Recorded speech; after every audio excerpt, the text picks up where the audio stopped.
Bonjour, j'espère que vous allez bien. Il y a quelques jours, cette image a beaucoup, beaucoup, beaucoup circulé sur la toile.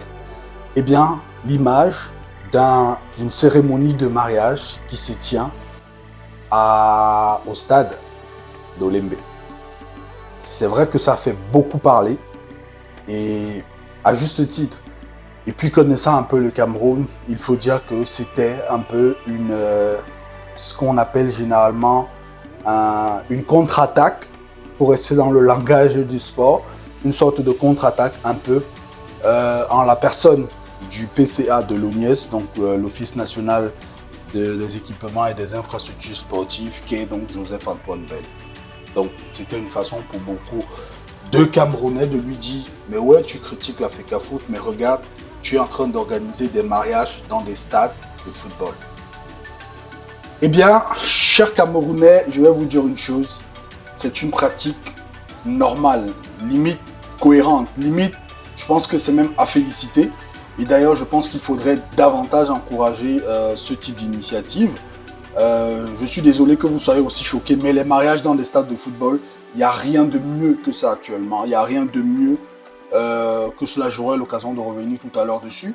Déjà, il faut dire une chose, c'est que le mariage dans un stade pour tout fan de football, c'est le rêve. Je ne sais pas, chères femmes, discuter avec vos maris qui sont fans de football, c'est le rêve. Surtout dans des stades mythiques.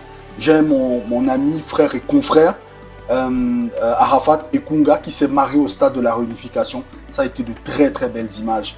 Donc, pour tout fan de football, c'est-à-dire avant même qu'on ne soit dans le milieu, pour tout fan de football, c'est quelque chose de mémorable et d'inoubliable que de se marier dans ce qu'on aime le plus au monde, c'est-à-dire un stade de football.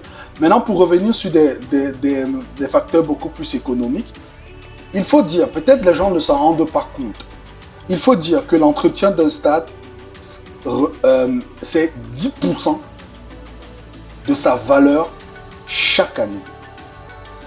Ça veut dire que si vous avez dépensé 300 milliards de francs CFA pour construire un stade, l'entretien de ce stade équivaut entre 5 à 10% de cette valeur-là. C'est-à-dire entre 15 à 30 milliards de francs CFA que vous devez dépenser chaque année pour l'entretien de ce stade. Et aujourd'hui, le stade d'Olembe n'est pas qu'un stade. Le stade d'Olembe, c'est tout un complexe. Pour entretenir cela, c'est beaucoup d'argent, mais énormément d'argent. C'est pour cela que l'État a confié la mission à l'ONIES de pouvoir justement rentabiliser ces infrastructures. Tous les moyens qui puissent permettre de rentabiliser sont les bienvenus. Et je pense que le fait d'organiser des mariages, c'est quelque chose qui doit être de plus en plus encouragé parce qu'au Cameroun, en termes d'événements, les mariages sont ce qu'on voit pratiquement le plus chaque semaine. La dernière fois qu'une équipe du Cameroun a joué au stade Olembe, ça date de très longtemps. Et croyez-moi, les matchs des Lions indomptables ne rapportent absolument rien au stade d'Olembe. Je dis bien absolument rien. Parce que si vous voulez uniquement prendre la billetterie, ça ne peut même pas amortir seulement les besoins en termes lors du match en lui-même. Uniquement la billetterie. Donc croyez-moi, l'entretien d'un stade ne se fait pas forcément grâce au football. L'entretien d'un bon stade de football se fait justement par des événements sociaux, culturels de la sorte. Et surtout, religieux. Et je pense que pour moi personnellement, pendant un bon nombre d'années, j'ai assisté à un événement au stade Omnisport Amadou Ahidjo qui s'appelait, ou s'appelle d'ailleurs toujours, les Christ Stades. Christ Stade, c'est-à-dire, c'était un endroit où on venait louer le Christ dans un stade de football. Et ça n'a jamais choqué personne d'ailleurs. Et je pense que cet événement a véritablement permis au stade Omnisport, pendant les années vraiment creuses, de pouvoir amortir son entretien. Et donc, je pense qu'il faudrait encourager ce type d'événement. D'ailleurs, je pense que la convention de certaines églises, comme la convention des témoins de Jéhovah, qui se tient souvent également au stade Omnisport, et aussi pas mal d'églises de réveil qui organisent souvent leurs événements, je pense qu'il faut multiplier ce type d'initiative. Si on ne le fait pas, le stade d'Olembe, et là je parle du stade, j'abuse, je dirais le complexe sportif d'Olembe va non seulement se mourir, mais ce sera une grosse perte pour la nation camerounaise. Donc, qu'on organise des mariages au stade Olembe, c'est la chose, enfin, ça veut dire que le travail est bien fait par le NIES. Ça veut dire que le travail de l'ONIES, pour l'instant, fonctionne, mais on est clair que ça ne peut pas véritablement amortir cela. C'est pour cela que je vais utiliser cette vidéo pour appeler le gouvernement camerounais à investir dans le sport de haut niveau. Si le gouvernement camerounais n'investit pas dans le sport de haut niveau, eh bien, toutes ces infrastructures qui sont aujourd'hui estimées à près de 1500 milliards de francs CFA, eh bien, il faudra bien imaginer que ces infrastructures devront se nourrir, comme c'est le cas dans beaucoup de pays aujourd'hui, si on ne multiplie pas les événements sportifs. Et quand je dis, si beaucoup de gens vont me dire, mais oui, mais l'État met déjà assez d'argent et tu ne peux pas demander à l'État de mettre encore plus d'argent du contribuable camerounais, je dis, dans ce cas, faisons un truc simple. Prenons de l'argent dans le mouvement sportif pour financer le mouvement sportif. Pourquoi? D'après une étude menée par le cabinet Hannibal Consulting il y a quelques années, eh bien, on s'est rendu compte que les paris sportifs généraient 1000 milliards de francs CFA chaque année. Lorsque vous regardez aujourd'hui les vidéos des influenceurs, tous les influenceurs camerounais, en commençant par Samuel Eto'o, président de la FECAFOOT, ce qui est quand même assez antinomique, mais bon, on aura l'occasion de revenir sur ce sujet. Tous ont des codes promo 1x quelque chose, ou je sais pas moi, et bref, des codes promo en faveur des entreprises de paris sportifs. Ces entreprises de paris sportifs, justement, génèrent au Cameroun 1000 milliards de francs CFA. Et vous allez me demander, mais où va cet argent? Eh bien, cet argent, non, cet argent ne va pas dans les poches des influenceurs parce qu'honnêtement, les influenceurs ne génèrent pas grand-chose avec leur code promo. Cet argent repart dans les pays d'origine, notamment la Russie, la France, l'Angleterre, entre autres.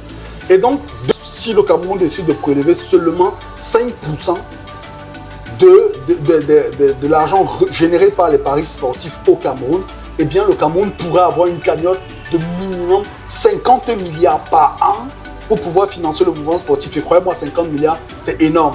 Ces 50 milliards pourraient donc permettre de entretenir les infrastructures sportives, mais également de financer le mouvement sportif. Quand je vois aujourd'hui, on dit on donne beaucoup d'argent aux clubs de football, c'est très peu. On donne beaucoup d'argent aux fédérations, c'est très peu. Les 50 milliards en question pourraient justement permettre de résoudre ce type de problème. Mais au-delà de ça, c'est-à-dire au-delà des paris sportifs, on a d'autres éléments aujourd'hui qui, entre guillemets, détruisent plus la société que ne la développent, notamment l'alcool. Beaucoup des Camerounais boivent énormément. Si on décide de mettre une taxe sur l'alcool, c'est-à-dire qui permettra bien évidemment de financer le mouvement sportif, eh bien, croyez-moi, à la fin de la journée, on peut se retrouver avec beaucoup d'argent. On peut également mettre une taxe sur une redevance, appelons ça la redevance sportive, peut également être prélevée, je l'ai dit déjà, sur les paris sportifs, sur l'alcool, sur le tabac et sur tout type de produit qui irait dans le sens d'abrutir les consommateurs camerounais plutôt que de les aider à développer le pays. Et donc, dans ce cas, voilà donc une véritable source de revenus qui peut donc permettre et d'entretenir nos stades et surtout de pouvoir